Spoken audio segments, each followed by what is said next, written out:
यह सच बात है। ये बिल्कुल सही कहावत है कि जिंदगी में जो होता है अच्छे के लिए होता है। आइए इस बात की कहानी से समझते हैं। जंगल में एक नवयुवक महात्मा से मिलने आया। वो काफी दुखी था और रो रहा था। महात्मा उस नवयुवक को समझाते हैं कि तुम जीवन में चिंता ना लो, जो कुछ भी हुआ सब अच्छे के लिए हुआ। नवयुवक गुस्से में कहता है, आप कैसी बातें कर रहे हैं? मेरा सब कुछ लूट गया। लुटेरों ने मेरी हर एक चीज लूट ली और अब मेरे पास घर जाने के लिए कुछ भी नहीं बचा। ये मेरे साथ अच्छा कैसे हुआ? ये मेरे साथ बहुत बुरा हुआ है और यह बुरा ही है। आप इसे भला कैसे कह सकते हैं कि मेरे साथ अच्छा हुआ है? दरअसल वो युवक जंगल में भ्रमण के लिए निकला था। जंगल में घूम रहा था, लेकिन लुटेरों ने उसका सामान छीन लिया और उसे निहत्था छोड़ दिया। महात्मा कहते हैं, मैं तुम्हें इस बात की कहानी की मदद से समझता हूँ।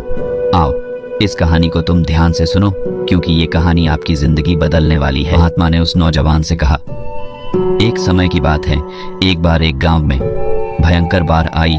इतनी तेज बाढ़ कि सब कुछ बह गया।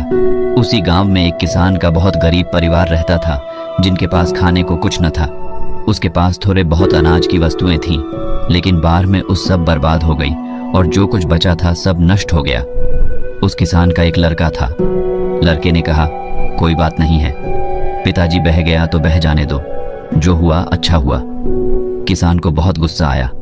कहा, तू कैसी पागलों जैसी बातें कर रहा है? मेरा सब कुछ छिन गया। यहाँ पे खाने को मेरे पास अनाज नहीं है और रहने को जो भी हमारे घर था वो बाढ़ में बह गया। इसमें अच्छा क्या है? ये सब कुछ बहुत बुरा हुआ है। किसान को बहुत गुस्सा आया और उसने लड़के को घर से भगा दिया और बोला, तू यहाँ से चला जा, तू यहाँ रहने लायक नहीं है। लड़का रोते हुए वहां से चला गया, लेकिन शाम हो गई और लड़का अभी तक घर नहीं आया। किसान को यह बात समझ में आई कि उसने गलत कह दिया, लेकिन वो कर भी क्या सकता था। अचानक से एक नौका आई और उसमें से लोग उसमें से उतरे। लोग उस गांव के लोगों को बचाने लगे। किसान की पत्नी कहती है, आपने यूं ही उसी को डांट दिया। सही तो कह रहा था। देखिए, अच्छा ही हुआ, लोगों ने हमें बचा लिया। उसने कहा, तुम बेवकूफ हो, तुम्हें समझ में नहीं आ रहा है कि इसमें अच्छा कुछ भी नहीं हो। इनका बचान ही काम है, सिरकफ बचने से ताया होता है। अभी इन्होंने बचा लिया, लेकिन हमारे पास खाने को भोजन नहीं रहने को घर है। हम कहाँ रहेंगे, क्या खाएंगे? क्या इसका कोई हल है? किसान की पत्नी ने कहा, पैसे नहीं है तो क्या हुआ, आप इतनी परेशानी क्यों लग रहा है? किसान बोला, दरअसल बात पैसों की नहीं है। उस घर में एक पोटली थी। इस पोटली बहुत ही खास चीज रखी थी, वो भी बाढ़ में बह गई। अब मेरे पास कुछ भी नहीं बचा। किसान की पत्नी बोली, ऐसा क्या था उस पोटली में? किसान ने कहा, मैं तुम्हें अवश्य बताता, लेकिन अब जब वो है ही नहीं तो उसको बताने का क्या तात्पर्य? धीरे धीरे समय गुजरता रहा। उस किसान ने लोगों से मांगकर जीवन यापन करना शुरू किया, लेकिन ऐसा भला कब तक काम चलता? इस साल उसे खेतों में भी अच्छी फसल नहीं लगी थी। वो बहुत परेशान और चिंतित था। उसे कुछ समझ नहीं आ रहा था क्या करा जाए। एक शाम को अपनी पत्नी से बैठकर बातें कर रहा था तो उसकी पत्नी ने बोला, चिंता करने से क्या होगा? आप नगर में जाके कोई और काम तलाश क्यों नहीं करते हैं? थोड़े समय बाद कुछ न कुछ रोजी रोटी के लिए धन इकट्ठा तो हो ही जाएगा। उसी के सहारे हम अपना काम चला लेंगे। आप परेशान मत होइए, मैं भी बगल के घरों में जाकर काम किया करूंगी। कुछ धन तो आएगा, इससे जीवन जीना आसान हो जाएंगे। किसान ने कहा, बात तो सही है। अगले दिन वह किसान काम की तलाश में शहर गया।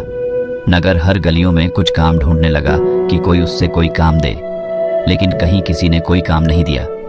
अब वो चिंता की मारे और परेशान होने लगा कि कैसे काम चलेगा और कैसे अपने परिवार का पालन पोषण करेगा। उसके पास घर नहीं है।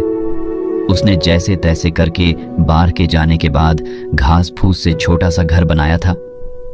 एक दिन किसान अपने खेतों में फसलों को देख रहा था, क्योंकि इस साल फसल भी अच्छी नहीं लगी थी। इसलिए इस बात को सोचकर चिंतित हो रहा था कि इस साल फसल ने भी साथ नहीं दिया। मेरा एक लड़का, वो भी घर छोड़कर चला गया। मैं तो हर तरह से अनाथ हो गया हूँ। ऊपर से वो कह रहा है कि जो हुआ अच्छा हुआ। ये भला अच्छा कैसे हो सकता है? उसकी पत्नी उसे फिर समझती है, क्या आप फालतू में चिंता कर रहे हो?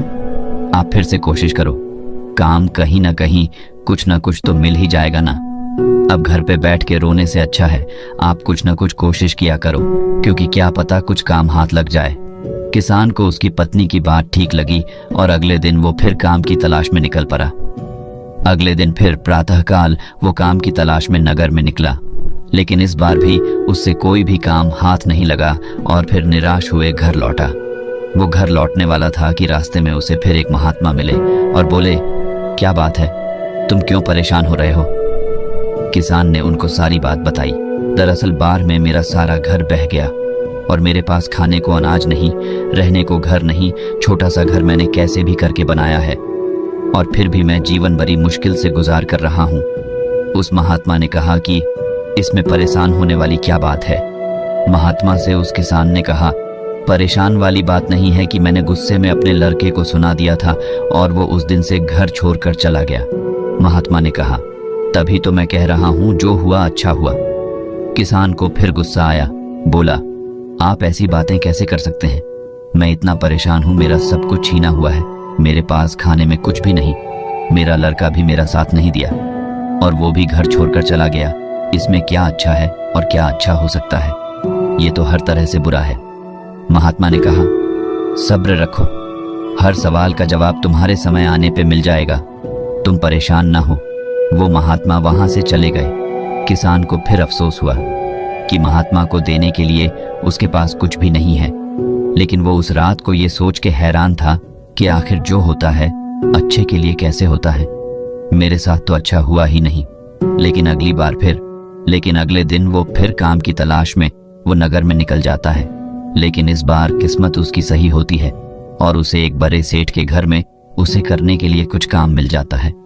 सेठ बड़े दयालु होते हैं और वहां पे पैसे भी कोई दिक्कत नहीं है।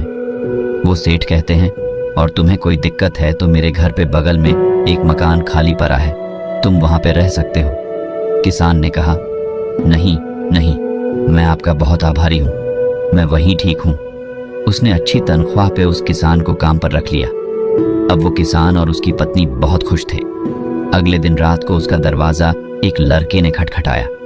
उन्होंने दरवाजा खोला और देखें, हैरान रह गए कि एक लड़का लंबी सीकर और बड़ा सा बैग ली दरवाजे के सामने खड़ा था। किसान बिल्कुल आश्चर्यचकित रह गया, उसे समझ में नहीं आई है कौन है। लड़के ने बोला, पापा, मैं हूं आपका लड़का। वो हैरान रह गया, आखिर ये कैसे हुआ, ये क्या चमत्कार है? लड़की ने बोला, आपने घर बदल लिया, हमें बताया नहीं। मैंने गांव वालों से पूछा तो उन्होंने बताया कि अब हमारा घर यहाँ पे है। दरअसल मैं उस दिन यहाँ से निकलकर दूर शहर में काम की तलाश में निकला था और मुझे वहाँ पे कहाँ मिल गया और मैं वहीं पर व्यापार करने लगा और उस व्यापार में मुझे बहुत मुनाफा हुआ और आज उसकी बदौलत मैं आपसे मिलने आया हूँ। और मैं आपको बता दूं, मैंने वहाँ पे नगर में एक और घर बनवा लिया है। किसान खुशी के मारे कूदने लगा, उसे समझ में आ गया। लड़के ने कहा, पापा, मैंने कहा था ना जो होता है अच्छे के लिए होता है। अगर मैं उस दिन बाहर नहीं आई होती और इन सब कुछ बहा नहीं होता तो क्या पता ये बात मैं आपसे बोलता नहीं। अगर ये बात मैं ना बोलता तो आप मुझे घर से बाहर नहीं भगाते और ना ही मैं रोजगार के लिए नगर में तलाश करता। किसान ने कहा, हाँ, मुझे ये बात समझ में आ गई, ये बिल्कुल सही बात है। देखो, उसकी बाढ़ की वजह से मुझे भी एक बड़े घर में नौकरी मिल गई है, यानी अब डबल मुनाफा, डबल पैसे और हर तरह से फायदा ही फायदा। हम तो मालामाल हो गए बेटे। किसान और लड़का जोर जोर से उछलने लगे। कहानी के बाद महात्मा ने उस नवयुवक को समझाया, जिंदगी में एक बात याद रखना, इंसान की सोच बहुत बड़ी नहीं है कि वो कुदरत के फैसले को नहीं समझ सकता और ना ये जान पाता है कभी कि उसके साथ जो हुआ अच्छे के लिए हुआ है। वो सिर्फ आज को देखता है कि उसके साथ बहुत बुरा हुआ। लेकिन सच में देखा जाए तो अगर अच्छी नीयत और मन साफ है तो कभी किसी के साथ बुरा नहीं होता। महात्मा ने उस नवयुवक को समझाया कि जिंदगी में जब भी तुम्हारा बुरा वक्त आए तो एक बात हमेशा याद रखना कि ये वक्त गुजर जाएगा। इस बात को तुम याद कर लेना कि समय कितना भी बुरा हो, तुम्हारे जिंदगी में कितने भी दुख या फिर मुसीबतों का पहाड़ क्यों ना हो, एक वक्त बाद सब ठीक हो जाता है और सब आसान बन जाता है। बस वो समय बुरा होता है, इसीलिए बुरे वक्त से लड़ने की आदत डालो और बुरे वक्त में ऐसा कोई भी कदम ना उठाओ जिसकी वजह से तुम्हें बाद में पछताना पड़े। अगर कुछ बुरा होता है तो भी अच्छे के लिए होता है, लेकिन देर से ही सही उस बात का और उस सवाल का जवाब इंसान को मिल ही जाता है। जब इंसान का समय खराब होता है तो उसकी बुद्धि काम करना बंद कर देती है। इंसान का समय खराब होता है लेकिन समय ठीक भी हो जाता है। तब उस नवयुवक ने कहा, लेकिन ये सब तो ठीक है, लेकिन मेरा तो सब कुछ चोरी हो गया। इसमें अच्छा क्या है? अब तो मेरे पास कुछ नहीं है, मैं घर कैसे जाऊंगा? महात्मा ने कहा, दरअसल मुझे एक जंगल में कुछ मिला था, ये लो। तब महात्मा से उसे एक चमकदार पत्थर दिया और कहा, तुम इसे ले जाकर नगर में बेच सकते हो, क्योंकि यह मेरे किसी काम का नहीं है और मैं इसे कुछ नहीं कर सकता। उस लड़के को भी यह बात समझ में आ गई कि बात तो सही है। अगर ये मेरा सामान चोरी नहीं होता तो मैं महात्मा के पास नहीं आता, और जब मैं महात्मा के पास नहीं आता तो मुझे पत्थर कभी नहीं मिलता। दरअसल वो एक पारस पत्थर था जिसको लोहे से स्पर्श करा के हर लोहे की चीज को सोने बनाया जा सकती थी। अब वो भी मालामाल हो गया। बाकी अगर ये कहानी आपको अच्छी लगी हो तो इस वीडियो को लाइक करें